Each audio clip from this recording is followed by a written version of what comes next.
Hello and welcome back to the Villa View for another match preview, a new environment for us. This time we're at the Wolf in Birmingham. I did a little bit of filming here earlier this year and I thought, why not come down? The guy behind the bar is a big Villa fan as well, so...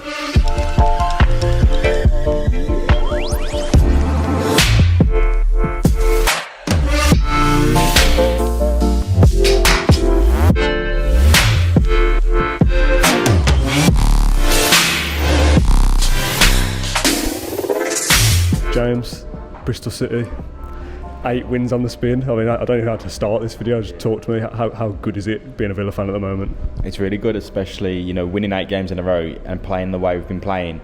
It's been incredible. When we beat Derby, when we beat Blues, it was the start of something, and that run has carried on. And it's been really hard to do that. There's been some tough matches. Blackburn the last 10 minutes, Bristol last 10 minutes, the whole Rotherham game. There's been some real fights, and Villa have come out strong, and they've won them all. So I'm really happy to be an Aston Villa fan. Really happy to be here. 8 wins on the bounce. You can't argue with it. You can't disagree with it. It's amazing. Going 8 games unbeaten is a good achievement. I saw this on Twitter earlier, but to go 8 games 100% winning, 24 points from 24, it's unthinkable, isn't it? I remember, I've mentioned this a few times on video, but when we did the video before Sheffield Wednesday, which was 2 weeks ago, and we we're going, will Villa win 6 in a row? Like, this run's got to come to an end at some point. And then 2 games later, you're looking at 8 in a row. Bolton coming up, which we'll talk about in another video. Millwall, again, 2 what I would say are winnable games on paper. Is it possible that Villa win 10 games in a row? I mean, 8 is completely unheard of. We've been good in periods since 1975, but never been good enough to win 8 in a row. I know we're at a championship level now rather than top division, but still, I mean, it's notoriously hard in the championship to put a win of runs together because anyone can beat anyone. So to do 8 wins in a row at this stage in the season, when fatigue comes into it, injuries, suspensions, it's good going from Villa, to say the least. Well, when you look at the numbers, and if you remove context, which is a hard thing to do, there's never been a Villa team like this since we've been born, and that is. Look at all the greats that have played for Aston Villa, look at the success and, the cup finals, all the stuff we've accomplished in the meantime. We've never done this. We're on the verge of something, and it feels good to actually have, our generation to have that memory. Part of me wants to almost take a reality check and say, well, if we don't go up this season, winning 8 games in a row is largely irrelevant. People will go, well, we didn't do anything that season, so... How can we sit here and compare it to being one of the best Villa sides ever? You know what I mean? To win 8 games in a row is a special achievement, and hopefully we can make 9, 10, 11. Where does that run stop? Villa had 2 tough games in the last week. The Sheffield Wednesday. Let's not forget the Sheffield Wednesday. They have a tough game. I haven't even mentioned that. Loads of tough games in the space of a week. There's going to be a Norwich test, a Leeds test, and the playoffs. Ideally, fingers crossed, when we get into them. If we get into them. We will. Far too optimistic for a Villa View preview. But I think looking at everything, I'm optimistic, and it's a big hurdle to climb. There's, you have to qualify for the playoffs first, and you have to win a 2-leg semi-final. Then you have to go to Wembley and finish it off. So hopefully we can do that. I'm really confident we can. Talk to me about the Bristol game, because obviously we were both there. At 2 o'clock the lineup comes out. No Jack Grealish, no Tyrone Mings that we knew about, no Courtney Hawes, again one we knew about. No Codger on the bench, rib injury. What were your thoughts at 2 o'clock when that came out? I was worried, to be honest, nervous, because the clear link is no Jack Grealish means Villa don't win. Yeah. That's our clear thing, isn't it? If you don't have Grealish, Villa don't win. And I disagree with the thought it's a one-man team, because you have players like Tyrone Mings, John McGinn, Glenn Whelan, who've all stepped up, and Neil Taylor and Al Mohammadi at fullback stepping up. Just the whole team there, because we were good all over the pitch again. Yeah, good all over the pitch. But before the match, I was nervous because Villa don't win. They don't play well without Grealish, and that's a fact. Whatever we think, that has been a fact this season. We've established that, and we did. We played just the same. It was just exactly the same without him. It was a bit trickier to create in the final third. But when you look at the stats after the game, Villa created so much. But going into we'll get onto that later. But going into the match, nervous. Yedinat coming in after a fairly long. He hadn't been around. He got called into right back in Rotherham, and he played well. But was it a tough ask? I thought it would be a tough ask for him to come in at centre back. And it's a different game, isn't it? To play Bristol, who are going to have a bit more pace than Rotherham. They were going long, which suits Yedinat's game to just head balls away, and that's pretty much it. But he did well against Bristol, and we're getting ahead of ourselves to the actual game here. But and there's no way of proving this, so it's good for me to be able to sit here and say it now. I was worried to not have Jack Grealish, but I still just thought we'd win. And again, that's easy to say now that we've won, and there's no proof that I said this before the game. The adrenaline that you must have for winning 7 in a row, the confidence that brings, the arrogance that brings to go, we are unbeatable. We will give a game to anybody. We've had tough periods during this winning run and still come through it. I know to be missing Jack Grealish is a massive miss, and like you said, that we did miss him at times in terms of breaking them down and having someone to bring the ball forward is something we missed. Then you look at the game afterwards and people are saying, oh, we didn't really miss Jack Grealish today. No. And in terms of the result and the performance, we didn't. But as somebody of his quality, you're always going to miss. But to come through that game against a team that's right behind us, and if they beat us, it throws the whole top 6 shape in the whole top.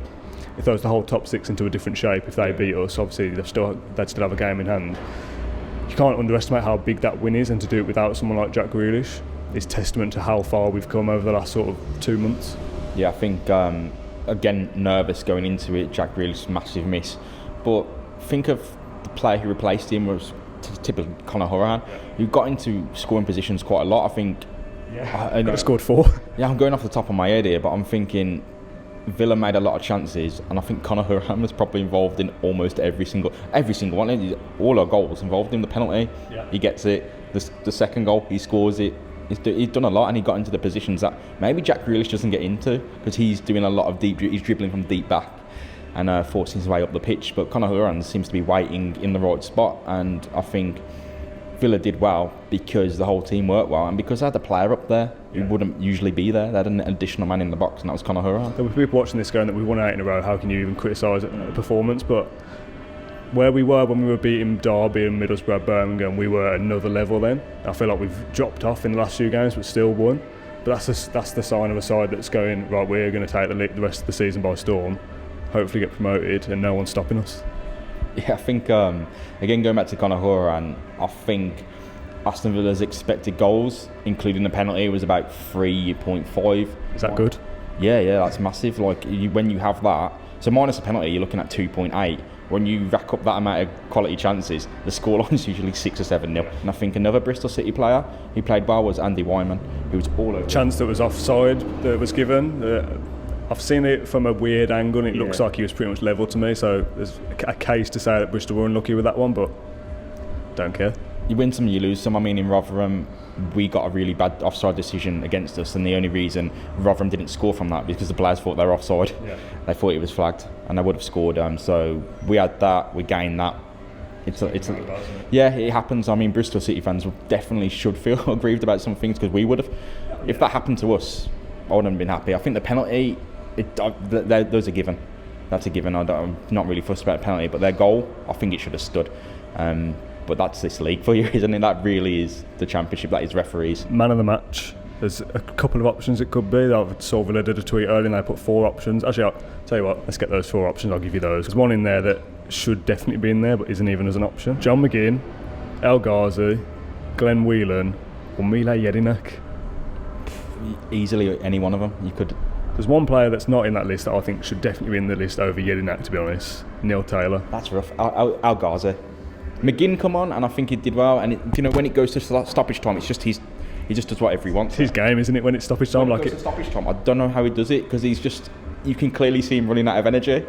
Like from 60 minutes, so he calms down a bit, and then 90 minutes, and he's gone. That corner flag thing was amazing, but that wasn't because of how good he was, and he is good. It's because everyone's just thought, oh, he's keeping it in the corner, and he's just.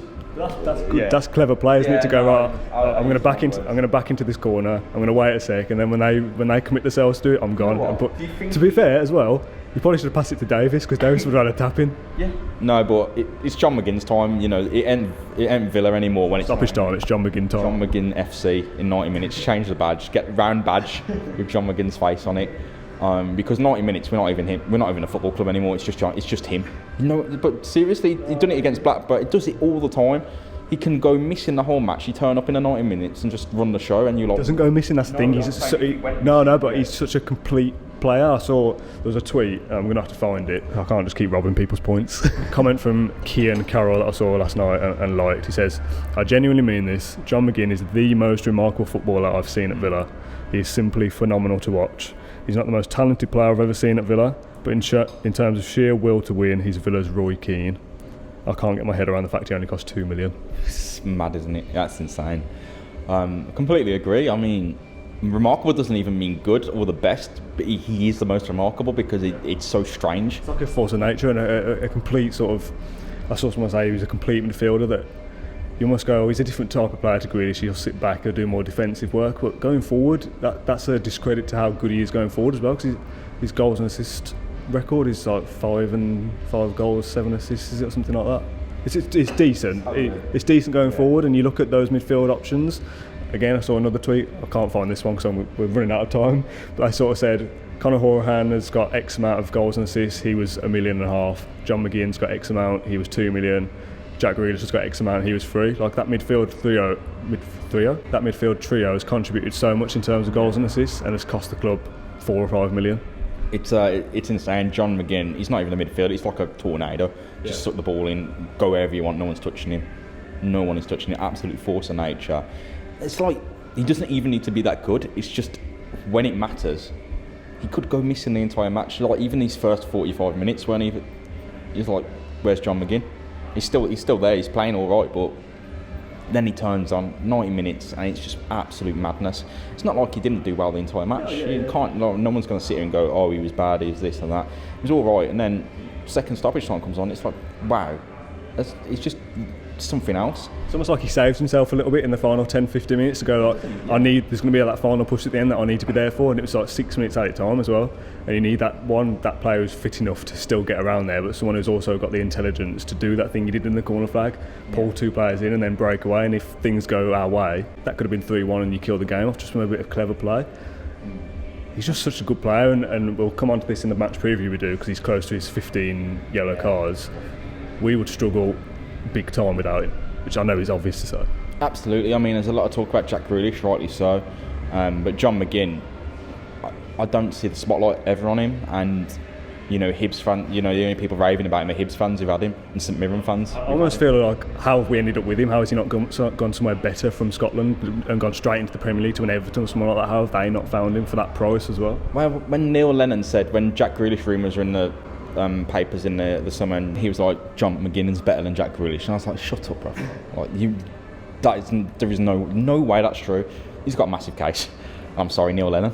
John McGinn's an incredible player. Neil Lennon knows it, Hibs fans knows it, St Mirren fans know it, Villa fans now know it, and the Championship will probably realise it soon enough that he's the man to watch. Jack Grealish is exceptional, he's something else, but John McGinn is as well. Just summarise then this Bristol game for me, probably some are calling it the biggest win in that winning streak.